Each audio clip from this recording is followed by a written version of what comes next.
জীবনের আয় থেকে যদি একটি ক্ষণও গত হয়, কোটি কোটি স্বর্ণমুদ্রা ব্যয় করলেও তা কখনো ফিরে পাওয়া যাবে না। সুতরাং এইরূপ অমূল্য মানব জীবন অবহেলায় অতিবাহিত করলে এর চেয়ে ক্ষতি আর বেশি কি হতে পারে।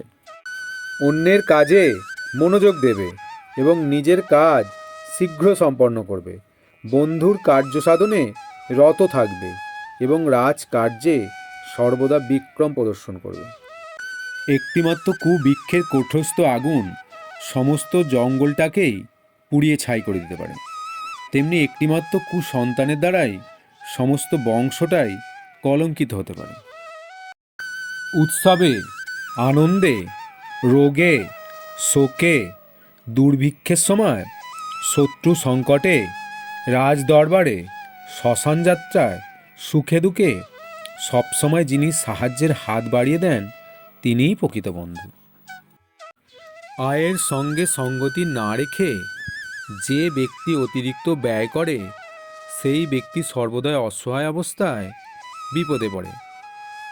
যে ব্যক্তি নানা রকম স্ত্রী সম্ভোগে রত হয় সে অচিরেই বিনাশপ্রাপ্ত হয়। কোনো কাজ করার আগে বারবার ভাবতে হবে, কারণ কাজ হয়ে যাওয়ার পর ভেবে কোনো লাভ হবে না। স্থান, কাল, পাত্র এবং অবস্থা ভেবে কাজ করলে মঙ্গল হয়। বিষহীন সাপকেও নিজের অস্তিত্ব রক্ষার জন্য ফনা তোলা উচিত। ফনা না তুললে তাকে কেউ ভয় করবে না। নদী ও নারী উভয়ের গতি অত্যন্ত সুন্দর, কিন্তু স্বেচ্ছাচারিণী হলে নদী তীরভূমিকে এবং নারী নিজের বংশকে নষ্ট করে। শীতকালের অগ্নি অমৃততুল্য, ক্ষীরভক্ষণ অমৃতের মতোই কার্যকারী, গুণবতী স্ত্রী অমৃতের ন্যায় হিতকারিণী এবং শিশুর বচন অমৃতের মতোই সুখদান করে। বিষের মধ্য থেকে অমৃত, অপবিত্র অর্থাৎ নোংরা বস্তুগুলির মধ্য থেকে সোনা, নীচ জনের থেকে মূল্যবান জ্ঞান এবং দুষ্কল হতে উত্তম স্ত্রী সর্বদা গ্রহণ করবে। যার গৃহে স্নেহময়ী মা নাই, যার স্ত্রী অপ্রিয় বাক্য বলে, তার পক্ষে বনে গমন করাই শ্রেয়, কারণ গৃহ আর বন দুটোই তার কাছে সমান। যার মনে সর্বদা পরোপকারের ইচ্ছা থাকে তার সমস্ত বিপদ দূর হয়ে যায় এবং সর্বক্ষণই সম্পদ লাভ করেন। দুষ্টু লোক মধুর বাক্য যতই বলুক না কেন তাকে বিশ্বাস করা যায় না, কারণ তার হৃদয় অনিষ্টরূপ চিন্তার বিষে ভরা। অবিশ্বাসী মানুষকে কখনো বিশ্বাস করা ঠিক নয়। মিথ্যকেও বেশি বিশ্বাস করা উচিত নয়, কারণ কোনো কারণে সে রুষ্ট হলে তোমার গোপন দোষ প্রকাশ করে দিতে পারে। দুষ্টু ব্যক্তি শিক্ষিত হলেও তাকে পরিহার করে চলাই উচিত।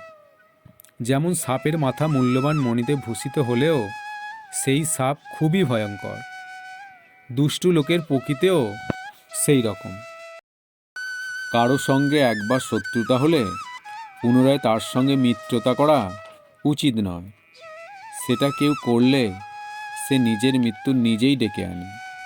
যেমন নিজের বিনাশের জন্য নিজেই নিজ হস্তে সর্প ধারণ করে। অন্যকে হিংসা করলে অর্থহানি হবে, রাজাকে হিংসা করলে রাজরোষে বিনষ্ট হতে হবে, ব্রাহ্মণকে হিংসা করলে বংশহানি হবে, সত্যবাদীকে হিংসার ফল নিশ্চিত মৃত্যু।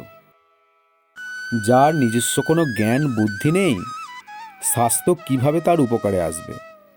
অন্ধজনের মুখের সামনে আয়না থাকলে সে যেমন কিছুই দেখতে পায় না, ঠিক সেই রকমই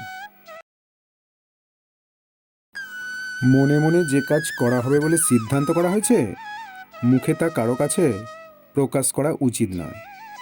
অন্য লোক সে কথা জেনে নিলে তা সিদ্ধ হবে না। পরাধীন জীবন খুবই কষ্টকর, আশ্রয়হীন হওয়া আরও কষ্টকর, নিধন লোকের ব্যবসা করা কষ্টকর, কিন্তু দরিদ্র লোককে সকল রকম কষ্টই সহ্য করতে হয়।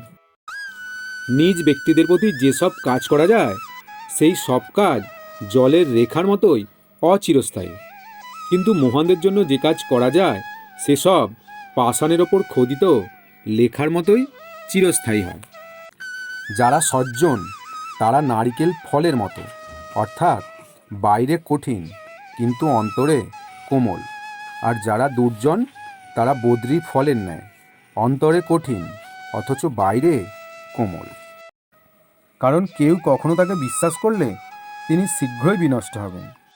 সম্মান করলে সাধু ব্যক্তি পান ত্যাগ করতেও কুণ্ঠাবোধ করে না, কিন্তু দুর্জনের শত উপকার করলেও সে কারও বশীভূত হয় না। হাতিকে তাড়না করতে হয় আঁকশি দিয়ে, ঘোড়াকে হাত দিয়ে, সিংওয়ালা পানিকে লাঠি দিয়ে, আর দুর্জনকে তাড়না করতে হবে খড়গ দিয়ে। শত্রু যদি ক্ষুদ্র হয় তবুও তাকে ক্ষুদ্র জ্ঞানে কখনো উপেক্ষা করা উচিত নয়। যেমন তিনস্ত অগ্নিকণা সময়ে প্রবল হয়ে ওঠে, সেইরূপ ক্ষুদ্র শত্রুও সময় পেলে প্রবল হয়ে বিশেষ ক্ষতি করতে পারে।